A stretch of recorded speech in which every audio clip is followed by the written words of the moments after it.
Summer anime has been a pretty fantastic season of anime.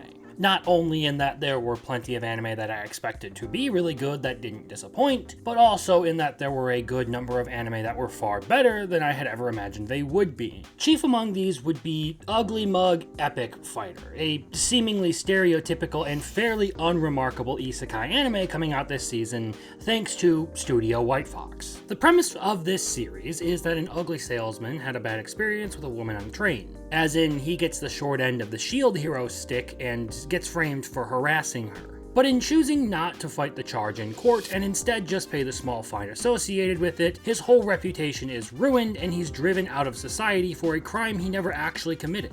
With little recourse, Shigeru resorts to the life of a shut-in until he is one day presented with a mysterious screen, offering to send him to another world where he will be able to customize his new life. And thinking that this whole thing is a joke, he sets his appearance stats as low as possible and puts a bunch of ridiculous restrictions upon himself, like earnings will be reduced to 1/10,000th. Touching a female results in losing 1/10 of total HP, and if I ever have sex, I will be dismembered and die. But while they do seem pretty insane, all of these trade-offs are actually rewarded with trillions. And I do quite literally mean trillions. I need you to comprehend how much that is. Trillions of bonus stat points to allocate to whatever stat he decides. If I remember correctly, the number is somewhere in the range of like 100 trillion stat points, which is an insane number. And thus the ultimate ugly bastard, the almighty god Shigeru, is born into the fantasy isekai realm when time runs out on the create a character screen and sends him into the new world before he's ready. Stand ready for my arrival, worm. And now I get what you are probably thinking at this point. This seems like just another typical Second Life power fantasy about a dude who treats this fantasy realm like a speedrun of One Punch Man. Because that's exactly what I thought it was going to be when I first got into it. And for what it's worth, I can't really blame people for having that opinion because it doesn't really do a good job of trying to stand out among this season's banger, much more popular anime. It's a pretty standard start to an isekai series where they fight some goblins, level up, and decide to go check out a dungeon. You know, all of the usual rigmarole that you get from these kinds of shows. Through all of this, the show's big charm was just a simple gag of the ugly dude chilling out with his new group of friends and enabling their new lives while trying to hide how insanely overpowered he actually is by complete accident. It's not like it presents any spectacular fights over these first couple of episodes, nor does it have a particularly distinct kind of world building. Its art design overall and the sort of pixelation going on around the world in the background isn't really all that interesting and does lend a lot to that generic feel of the show in the first couple of episodes.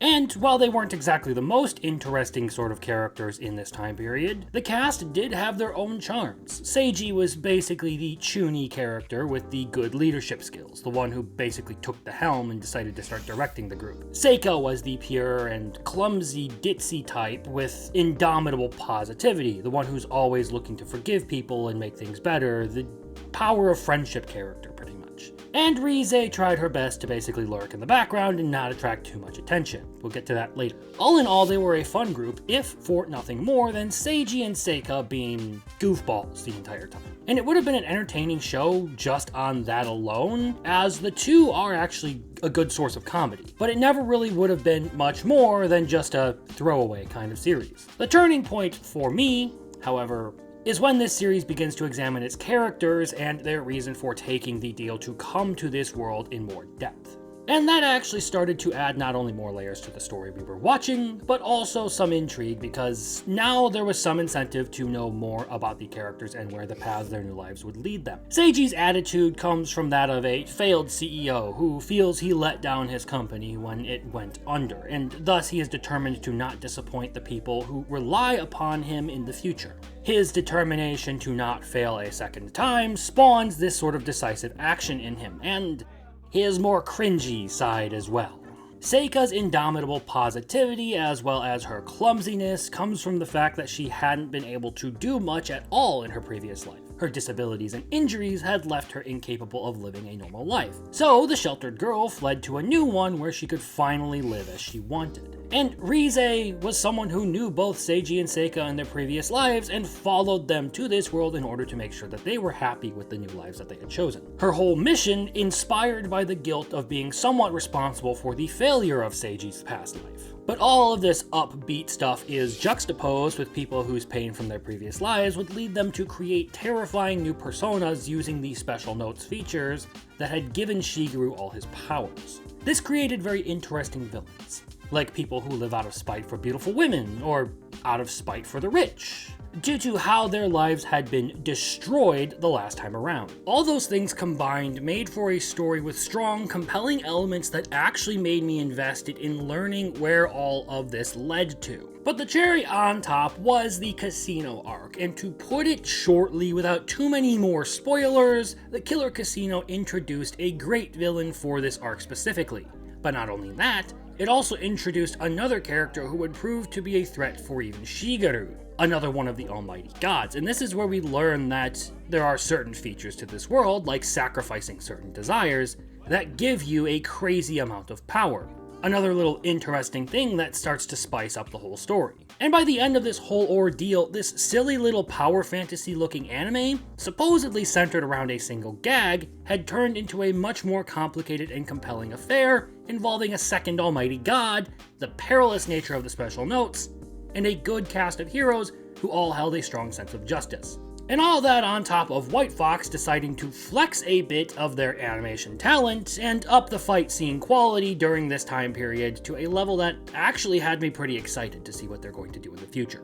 Of course, this show isn't without its failings. It still does have certain anachronistic elements like modern companies and fast food chains and all of that sort of thing that just don't seem to fit into the world.